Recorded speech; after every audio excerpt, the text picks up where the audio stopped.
This is the Good Neighbor Podcast, the place where local businesses and neighbors come together. Here's your host, Cabo Jim Schaller. Welcome, good neighbors, to episode number 110 of the Good Neighbor Podcast, Estero. Today we have good neighbor Sheryl Soukup from Soukup Strategic Solutions. Sheryl, welcome. That's a lot of S's. It sure is. Thank you Right? so much, Cabo. Appreciate it. Yeah, no, I'm excited to learn a little bit more about what you do and share with the community here. So why don't we just jump right in, and why don't you share what you do? Okay, well, I am the president and founder of Soukup Strategic Solutions, and we are a consulting firm that specializes in nonprofit organizations. So we do business consulting for nonprofits.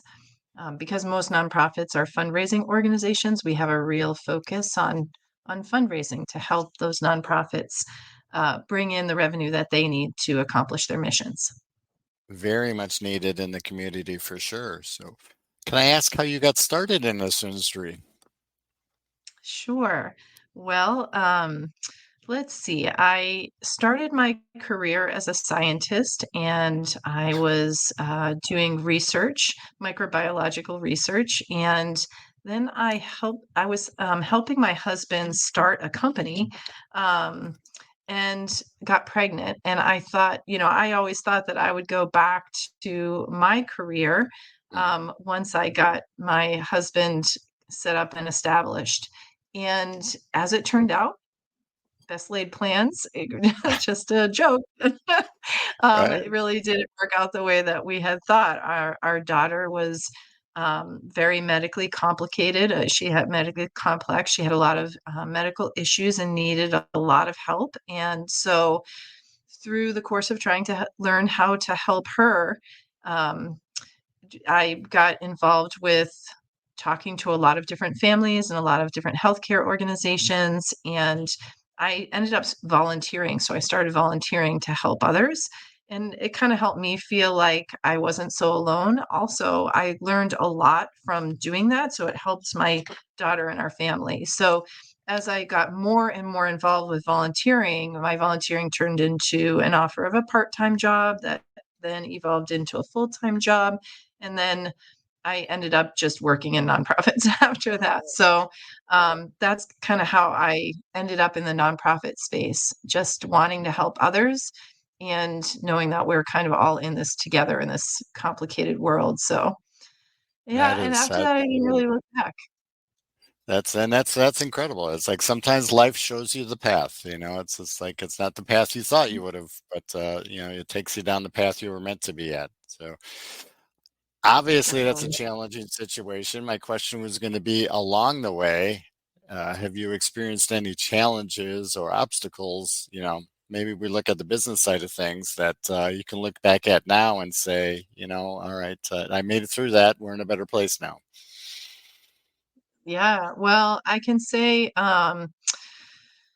just obstacles related to, I was actually going to just tell you about my daughter a little bit. My daughter was Yeah. like, her health challenges were a huge obstacle. And at one point, I was working at the Children's Hospital in Boston, a nonprofit organization, and she was hospitalized so often that they gave me a computer to use in the ICU so that I could just keep working. So they were really very, very flexible with me. And I've tried for us to be flexible here too at Soukup Strategic Solutions. So after the pandemic, when so many people went back to work, we made it optional, and now our team is, we work all over the country. I have people working all over the country now, so we just we kind of make it optional, and nobody has to work in the office. We had one position that was going to be a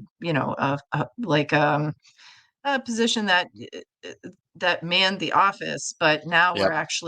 actually getting ready to go fully remote so that nobody has to do that, because truthfully, our team really just prefers to be remote and have that flexibility. So I think that work-life balance is so important, and we have so much work to do that if we can at least be flexible with people and allow them the ability to make their own schedule and and work from home if that's what they choose, then that's a great thing that we can offer people. No, I know that it is helped me when wonderful. I needed it. That's what I mean. You get in situations and you understand that, and it's just I think people are actually more productive too because they feel like that they need to work in that situation. Are there any myths or maybe misconceptions regarding the nonprofit sector that maybe we could clear up for our listeners today? Well, I do think a lot of nonprofits are started with this idea in mind that, if you just work really hard and offer these services, that everything will take care of itself and it'll be a little kumbaya. But it's not as easy as that. Nonprofits are also businesses. And so being able to look at the business side of your mission is really super important. And so, just like for profit businesses, you need strategic planning, you need an annual budget, and not because your grant funder says you need a budget, but because you really need a budget. All And right. annual operating plans, and just having an operational plan can help so much. But then also thinking about, you're an employer, you hire people, and you also have volunteers. It's a little bit different with nonprofits because you have more than one so-called customer. You have in a for-profit business, you have customers, but in a nonprofit, you have both the people that you serve, if you're a people Right. serving organization, most are. And then you also have your donors who you are in service to as well. So you kind of have two of main audiences, and then you have two types of workforce. One is volunteer labor, and one are paid labor employees. So sometimes And it's consultants too. Yeah, and it's difficult. Like you mentioned, a lot of people come into it with a great idea and a great vision and passion to, help support needs, ideas, but then don't know how to lay it out, and do it properly. So people like you are very important in guiding them that way. Yeah, Are I there feel like any? if, Go oh, ahead. sorry, Jim. Nope. Go I, ahead. I Go was ahead. just going to say, like, I think that's one thing that, there's also maybe a little misconception about consultants. Why are consultants important, or why might I need a coach? You don't know what you don't know until something goes wrong, right? So, Yep. just being able to understand what the best practices are and be able to get a little bit of guidance along the way helps you to avoid a huge number of pitfalls that you can fall into, and waste a lot of time, effort, and donors' dollars too. So Absolutely. We call it in other industries preventative maintenance. Avoid it before it yeah, happens. So that's very, very exactly. important. So do you see any trends nowadays with the nonprofits or things that are going on? Sure, definitely. Okay, there's two main things that I think are big issues in the industry. One is among fundraisers. So last year, the statistic was that 1/3 of development professional positions were vacant. 1/3. So that's 1/3 of the professional fundraisers um, had exited the industry. And I think that's a really big challenge for nonprofit organizations. Some of this had to do with what they call the Great Recession.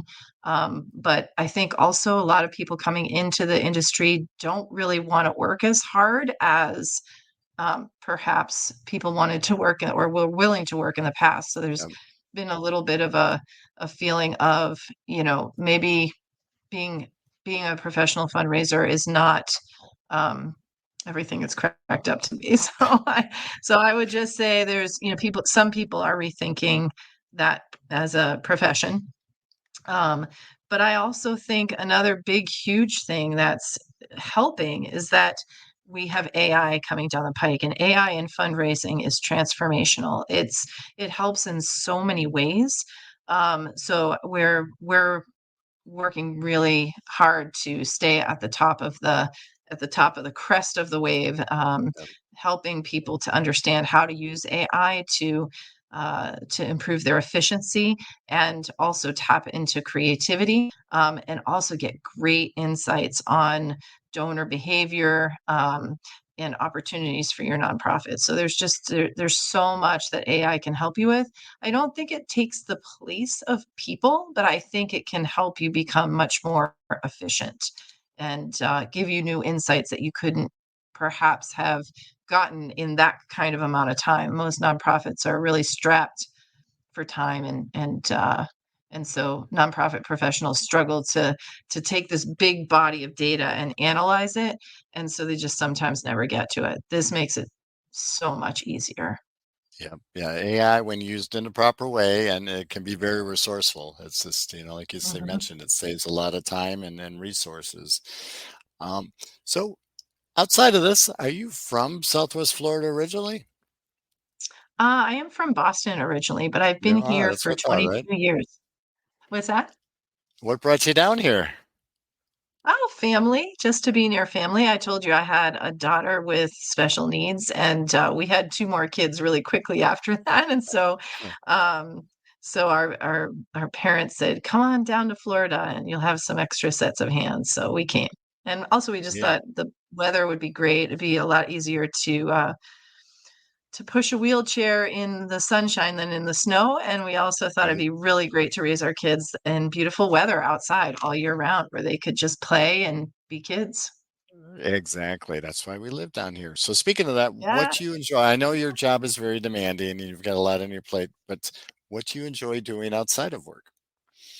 Okay, so I will tell you, I have this absolute love of hiking. There's not a lot of great hiking in Florida, although I do enjoy going to Crew and walking the trails there, and I enjoy going on the Greenway, which has a nice Yep. boardwalk, and so I do find great places to you know, well, I guess you might call it a hike. It's really more All walking, right. but All right. but I do love hiking, and so I try to take hiking trips whenever I can. Any favorite places? Well, last year I visited Glacier National Park, and that was just astonishingly beautiful. I really had a great time there. It was just beautiful, breathtaking, truly. And then next year I'm going to Nepal, and I'm really excited Uh, about that. That's going to be great, great hiking there. see? So, yeah, and this summer I have a trip planned to Utah, so do a little bit of Oh, hiking there. I don't know where else. Maybe probably Asheville. Probably go to the Blue Ridge Mountains and yeah, see, it's nicer see that what way because happens. you get to go visit those places, but then come back to Florida. Yeah, So it's that's right. That's right. right. No, but this is a beautiful place, a beautiful community. I never regret moving here. I just think it is just a fabulous place to live. And, in Southwest Florida particularly. I'm with you. I agree 100%. So, is there maybe one last thing that maybe our listeners should know about Soukup Strategic Solutions that maybe they don't know? Well, I would just say that, we have a whole team of experts who have all types of knowledge and experience in working in nonprofits. And so, if there's anything that you are wondering or you need, we don't always have to be on contract for you to get a little bit of information. We love to help the community. So, if somebody is just looking for a little bit of information, we're happy to try to help wherever we can. But I think one thing that people don't realize about consulting services is that the return on investment can be so great. So um, when you're, for instance, wanting to get into grants, a lot of nonprofit executives are writing grants, like of small to medium sized nonprofits. It's the executive or maybe the development director. They're writing grants instead of doing all of these things that they could be doing out in the community, getting their name out in the community and meeting individually with donors, for instance.